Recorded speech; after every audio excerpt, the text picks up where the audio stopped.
This week, the Trump administration released a modified version of its Muslim ban turned travel ban, and it added a couple of countries to the list, including Chad, which is interesting. And I looked at it and I said, why do they add Chad?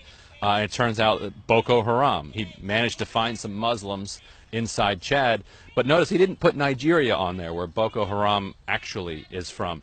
And that kind of gives you some insight into how these things are constructed and what the politics of them are.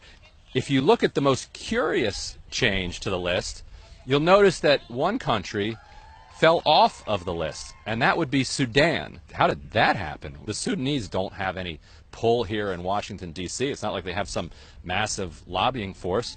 The head of the country is currently considered a war criminal, and the ICC is trying to arrest him.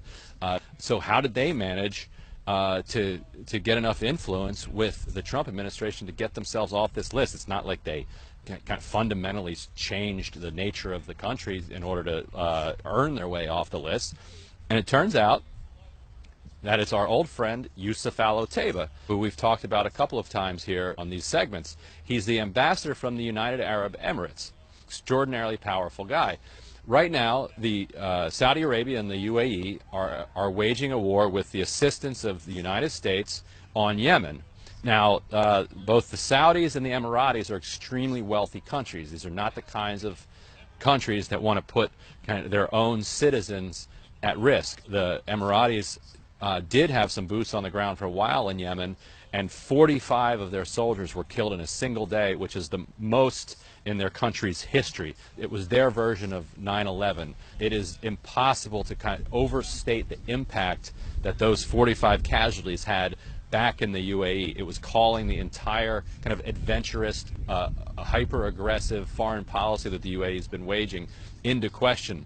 And so the UAE and Saudi needed to go out and find foot soldiers somewhere for this war in Yemen. A war, by the way, that has killed tens of thousands of Yemenis and has led to a cholera outbreak and mass starvation on a scale that makes it the greatest tragedy so far of the 21st century. So they needed foot soldiers to help carry out this atrocity.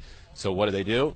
They went to Sudan. The Sudanese agreed to put in thousands of their soldiers to fight on the ground and to go after the Houthis in Yemen. In exchange, the UAE would kind of take them under their diplomatic wing and lobby for them here around Washington to try to get them the things that they want. And what does any country want? It wants to be off of Trump's travel ban. Otaiba, speaking to his good friend Jared Kushner, helps to make the case. So what you have is a weaponizing of the Muslim ban by a Muslim country to use it against another Muslim country. It is a very predictable yet shocking result that even before the Supreme Court has weighed in on whether or not it's constitutional, it's already becoming a bargaining chip to kind of wage war over in the Middle East.